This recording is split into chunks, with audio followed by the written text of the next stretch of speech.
Hello and welcome to SailGP Today, your breakdown for everything news, headlines, happenings here at the Rolex SailGP Championship. It's getting to that end of the season now where things are happening, rumours are starting, the transfer window is upon us. There's many interesting rumours and there's even more moves happening within the league. To help us unpick it all, we have a voice of SailGP, a world champion sailor, and for the purpose of today, a detective in all things rumour mill at SailGP, Stevie Morrison. Stevie, what's going on? We've just heard from Rebel Italy, haven't we? Incredible news, really. I mean, massive. One of the biggest characters through my whole time with SailGP, Phil Robertson. He's back. He's been out and he's been missed. I mean, I just love what Phil brings, but it's a pretty shocking decision, I think, or a surprising, maybe shocking's a bit harsh, but yeah, for Ruggiero Tito, two-time Olympic gold medalist. Yeah. A sort of young rock star of the sailing world. What does this mean? And I know you're about to ask me that. Well, I was going to say, it just seems, it's a big call from Jimmy Spithill. We all know his competitive side. We know how competitive he is, but I guess trying to read between the lines and peel back that top layer of what's going on there, is it more about performance and the performance of Italy in their first year here at SailGP, or is it about making sure they've got that reserve driver for future events in the very busy sailing calendar that's ahead of us? Yeah, I think the results, Jimmy's talked that he's happy. It's a process. It's about sticking to the processes, work through it, which is absolutely correct. And we obviously wouldn't expect anything other than that from Jimmy. I mean, he's used to building a team. He's used to that sort of winning environment. Have the results been as good as I thought? I don't think so. I kind of thought they were going to come in with a bit of a bang because they had, they had Carl Langford come in, I mean, amongst others, but Kyle was the sort of headline signing. And maybe Ruggiero has found it difficult. I don't know. They've had the odd good race, but perhaps haven't been quite at the thing. But I wonder if like the potential rocket of Phil Robertson is the sort of hand that Ruggie needs. I mean, but Jimmy would perhaps know that better. Does he need that fear that Phil's going to come and nick my job? Or have they already said, actually, we want to start winning tomorrow, and we think a quicker way to that is 4 years of experience in Phil Robertson? Yeah, it seems like that way. It seems that a good way of encouraging Ruggie to maybe step up his performance, but also it's almost like there's probably neither side is true. It's probably a middle ground where having a Phil Robertson on the roster will encourage Ruggie to take that next step, and just everyone's competitive at SailGP from my experience, as I'm sure you can attest to. But then also having Phil Robertson on your roster just means that any time that Ruggie isn't available or he has an event where he can't make it, or I don't know, just hypothetically goes off and has a child, for example, you've got one of the best in the game to pull in. Yeah, well, let's hope they don't hold that soundbite as or Ruggie might be onto you if that's a rumor we perhaps don't know about. But I'm completely do you know why? I only said it because he was born in the same year as me, and I've just had my first child, and I was like, I don't know. Oh, okay. Well, there you go. And I think it's a really good point, because I think one thing we've seen in SailGP this year is there's a shortage of extra talent outside of the pool of sailors and athletes we've got. Phil Robertson. It used to be always on the commentary, I'd be saying, you could put in Phil Robertson or you could put in Nathan Outridge. Well, of course, a couple of weeks ago, we saw that Nathan's back. Yeah. And I think there's a little bit for us to probably pick away at some rumours in there. No doubt you'll be ready for. But I do think that Phil was one of those people that, you are bringing that knowledge in. Now, the last time he came in to coach the German team, and I think they left with 8 penalty points from some crashing. So I wouldn't necessarily recommend putting him in the commentary booth. The coach's booth. Yeah. But he's got so much knowledge. He's going to, whether he's there to step in for illness or for, as you say, any of the umpteen reasons that someone can't make an event, just the knowledge he's going to bring to the team, as well as that sort of dynamism of a different style of sailor. Ruggie comes from the Olympics, fleet racing, sort of boat speed, a bit of a silky smooth sailor. Yeah. Phil Robertson's a gunslinger, he's a fighter, he's a street fighter, very different style. I think maybe Jimmy's even thinking different venues. You need different, there's so much to SailGP. We've just been in Cadiz, slightly bigger venue. wider race course. San Francisco, quite a wide race course, but then we're about to go to Abu Dhabi. It's a really tight little racetrack there. So it requires different skills. You're maybe not going to get the boat speed out of these F50s that we're used to. It's more of that tactical, intricate positioning style racing that Phil, being a 2-time match race world champion, is one of the very best at. Yeah, I was going to say that. I mean, I'm not too aware of the repercussions of this on the teams in the league. Like, can you bring in Phil per event and switch Ruggie out per event? Can you do it per race even? What's the rules around that? Yeah, I mean, they could do it per race. I mean, wow. the trouble, I just can't see that happening, because the trouble all of the teams have, and an interesting thing going on really as we look ahead to season 6 and rosters, but also how do you upskill more people? For some of the teams, this season's gone. It's down to 4 now. Yeah. It's Spain, it's Emirates, Great Britain, it's the Bonds Flying Roos, or it's the Black Foils that are going to get to the top 3, and one of those is going to get the $2 million. For the other teams, it's operation, let's get ready for season 6, in my opinion. So perhaps they should be drafting in some new sailors, talent, bringing up some youth. I mean, I want to see more of the youngsters, coming into the league, as well as these sort of old legends in. Phil won't like me saying that, but you are old now, mate, I'm afraid. But do you know what I mean? We've got to they've got to get new talent in there. They've got to get new skills learned. And Phil stops another team having that talent as well as anything else. And so, Jimmy, there's so many ways we could pick it apart. Jimmy will no doubt not tell us a straight answer, because that's Jimmy's way. He's always playing games. But it's a smooth move. I just feel a bit for Ruggie. I don't feel like he's had enough time to be judged just yet. But yes, let's hope it's not to just sort of say, right, mate, you've had your time, you're off.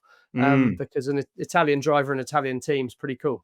Yeah, so coming off the back of last place in Cadiz for Red Bull Italy, and then also 10th overall in the standings at the moment, going into Abu Dhabi in the last event, how will Ruggie respond to the pressure of Jimmy bringing Phil into that mix?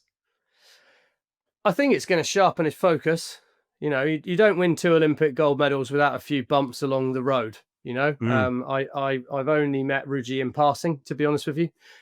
He is, sadly to say, he is of a generation, even 2 generations below me now. So I don't know him all that well, but I've met an awful lot of these, sailing Olympic champions, and they're all ready for a fight, and they've all had bad races. Yeah, of course. Ben Ainsley with his 4 gold medals, he's had a lot of bad races. Peter Burling with his 3 Olympic medals, he's had bad races. So they're used to a fight, and they're used to scrapping and working at these things. So Ruggie won't take it negatively. He'll have enough of an ego and a strength to deal with that, I'm sure. But it's going to sharpen his focus, and he's got to try and look for the opportunity in it. What can I learn from Phil? How's Phil going to make me a better sailor? While still saying, hey, Jimmy, I'm the man. I was going to say that's a great attitude to have. Sorry for cutting across you there. I just think that's such an interesting point that you made around almost igniting the fire within Ruggie as a competitor, and then just using that. If he can kind of harness that and apply it, then we could see a really different Ruggie with Phil's guidance and coaching and knowledge behind him as well. Yeah, absolutely. I think totally different skill sets, and it's going to be interesting how Jimmy uses it. But what it does show me is Red Bull Italy are not messing around. Yeah, for sure. And let's talk about Jimmy. You've mentioned he's always up to something. What does this say about his, I guess, not ambition would be the word, as a CEO of Red Bull Italy? Is he looking to build something different? Is he creating internal competition, or is he just playing games? No, one thing I would say is he, I suppose the interesting thing is he said, I'm patient and I'm going to build, and we're going to have the processes. Well, I think he's lied to us on that, because I don't think he's very patient. Okay. I do think he'll trust the processes and he'll keep pushing, but the bringing Phil in is a accelerator move, not a sideways move. That's a big addition to a team, a good one, potentially, if used right. I think the key for Jimmy is managing the egos. You've got a super talented Ruggiero Tita, you've got a super talented Phil Robertson. Both of them think they're the best in the league. They'll think, you don't take this on if you don't think you're the best at the job. So they'll be wanting to do it. Jimmy's Jimmy's Jimmy, he'll manage the egos, won't he? But to me, it shows, he wants things to happen quick for his team. He's not happy being 10th. My pick for them this season, to be perfectly frank, my pick was they'd be mid-table. They'd be near it. I thought they'd come straight in and be kind of in that 6th, 7th battle. So I've been a little bit underwhelmed with them. But they've won races now. They've had the odd good thing, and maybe he's threatened. He comes from that, that big pro sailing world. He's got one of his old emissaries in Ian Percy, now CEO at Artemis. New team joining the league for season 6.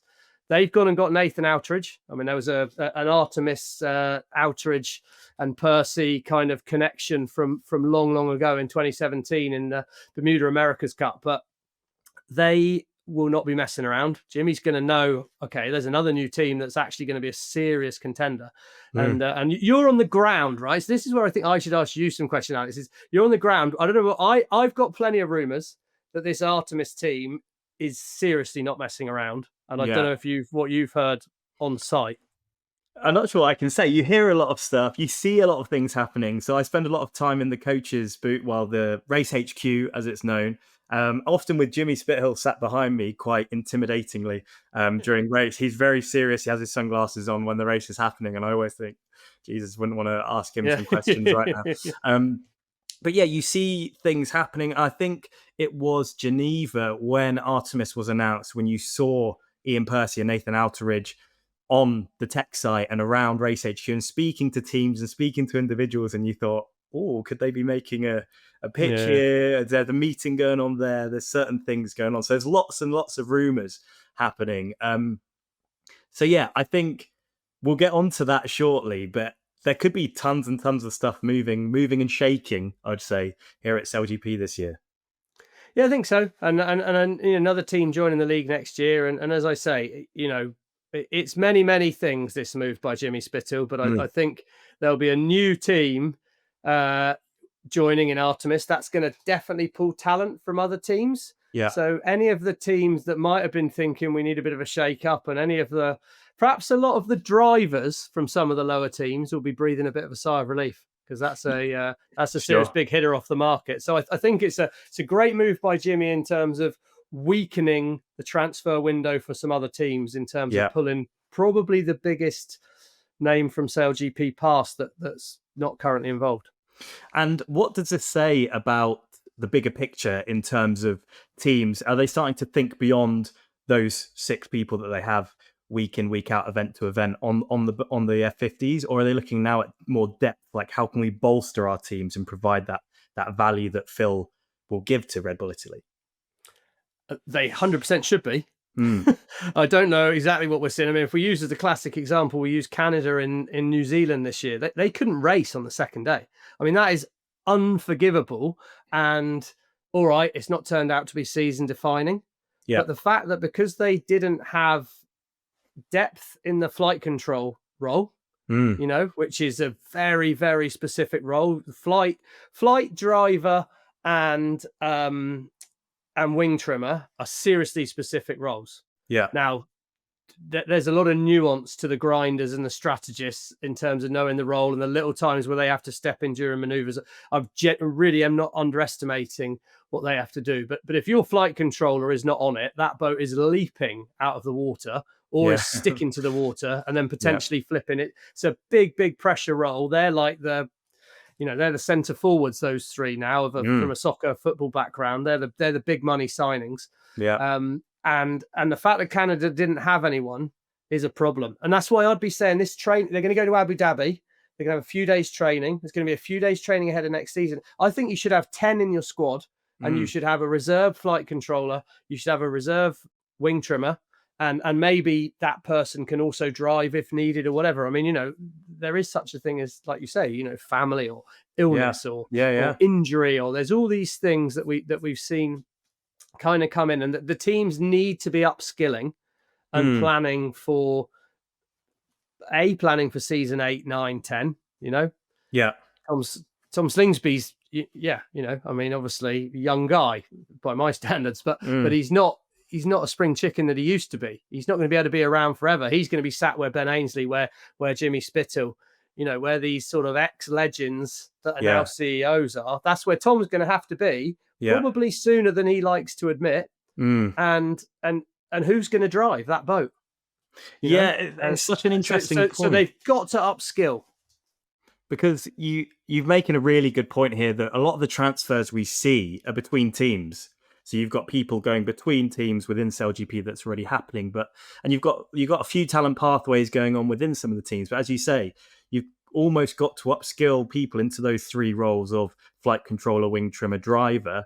Otherwise, when inevitably Tom Slingsby or anyone else moves on to another role, then you're just going to be left out to dry, and there's not going to be anyone from any other teams to fill that role.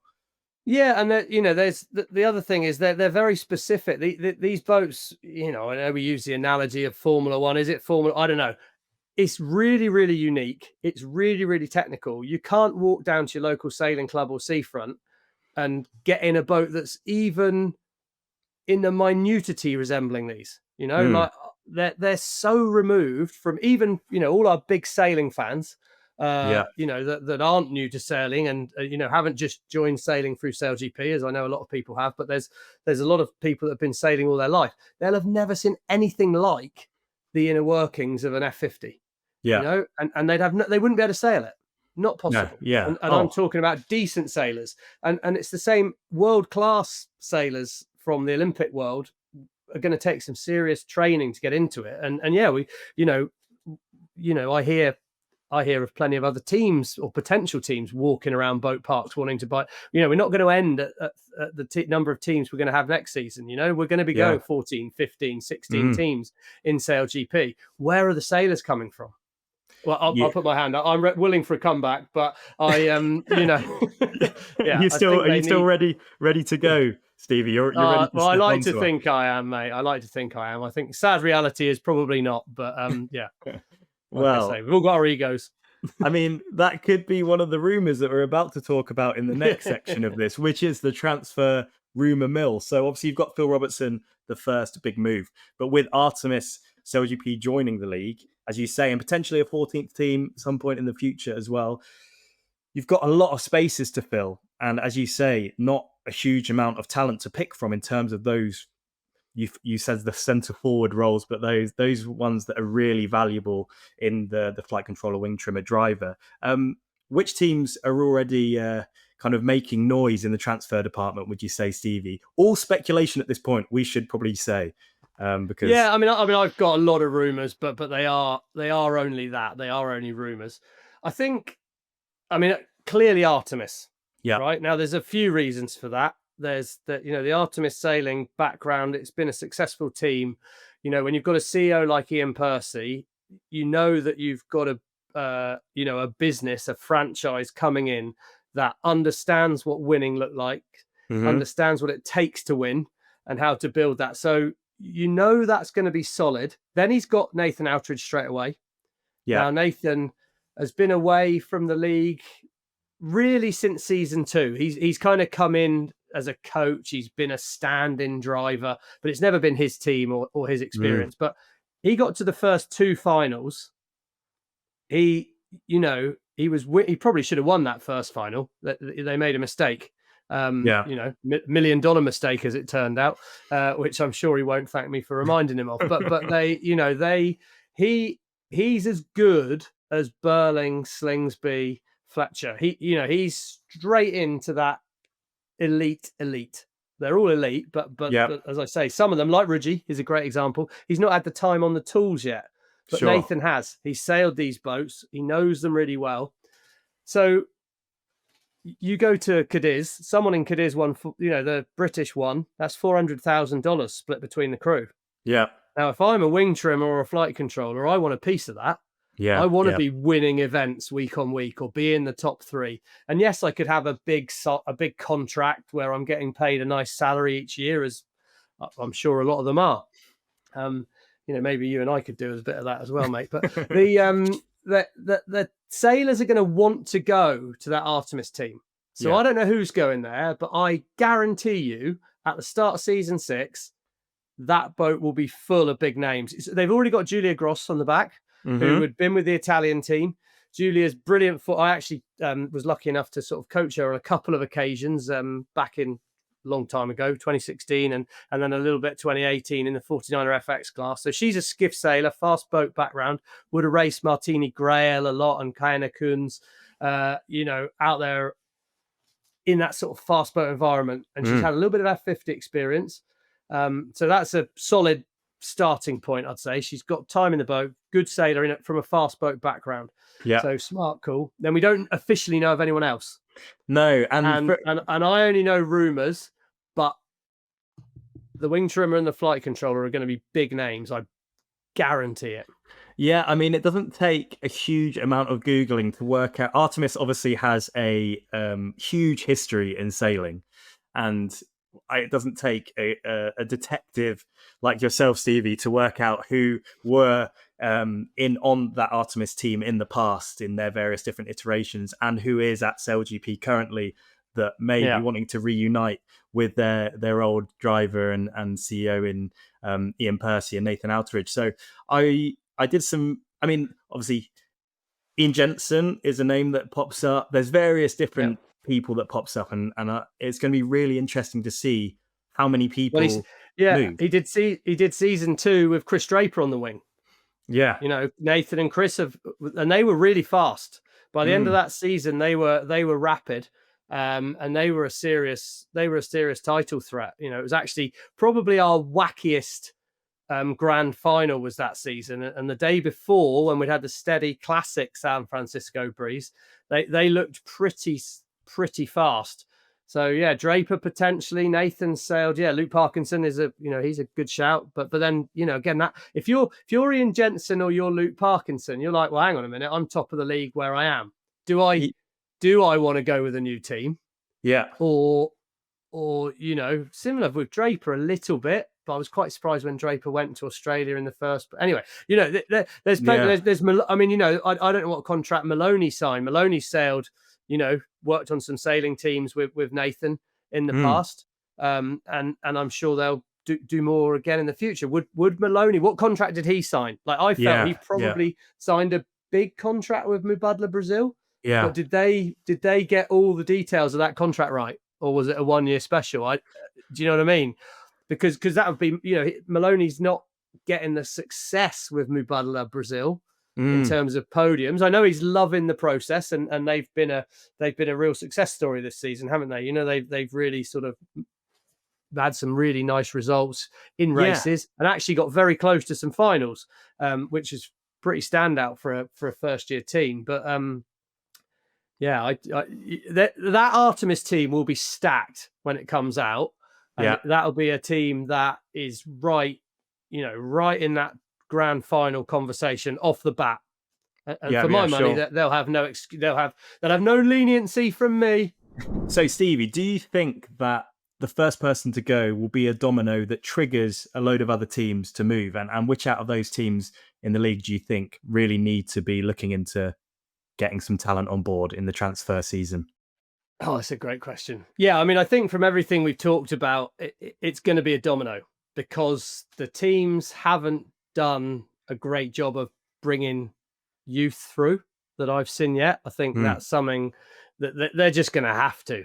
But maybe that's going to be more of an off-season type scenario where we start seeing some of these younger sailors who absolutely has to. Well, in the Tears podcast I did with Lisa in August, we said USA and Germany needed to effectively reset and go again.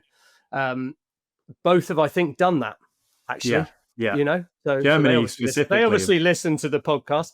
But I'd say I felt they needed to make changes. USA have to their roster. Germany, not so much. I think Denmark need to probably go into the market a little bit and have a little bit of a look just to spice things up in the team as much as anything. Yeah. Again, Mubadala Brazil, you hear it.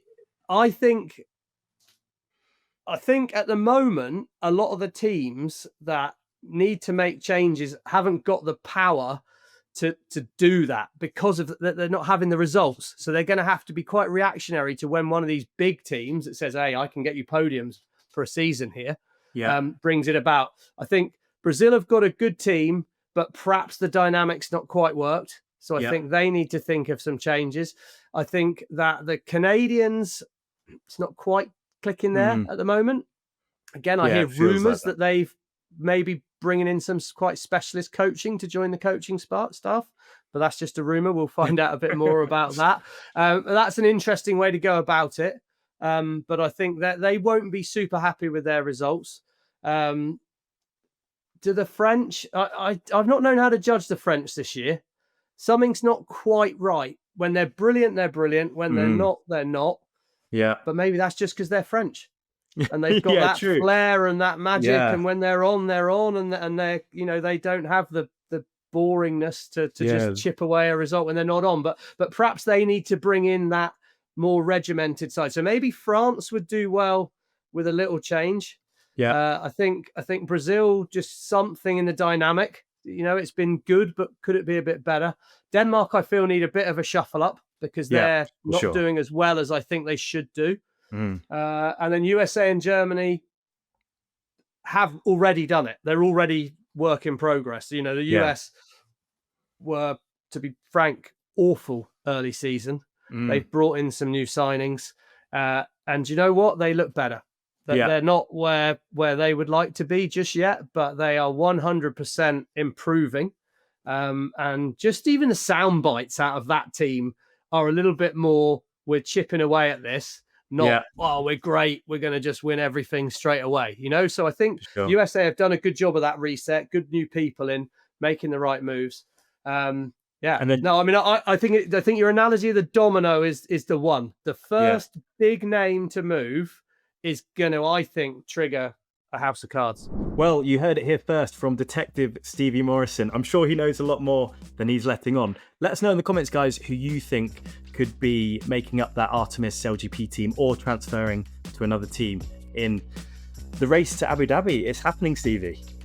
Yeah, it's really close. Can't wait for it, to be honest. And of course, there's plenty of rumours flying around, but it'd be inappropriate to talk right now. I sent my suggestions for the Swedish team to the Artemis webpage. I said who I thought would be in each role on Instagram, and they said we can't comment. So therefore, I can't comment either. But it's been a lot of fun to speculate, and look, come on, season 5. Someone's about to win $2 million in one race, and I think you're not going to be able to break those teams apart by splitting a hair. The standard of those top 4 teams is sky high. The 3 that make the final, there's going to be nothing in it, and at the end of it, someone's going to walk away pretty happy. Let's see what happens. We'll see you in Abu Dhabi. Thanks so much, guys.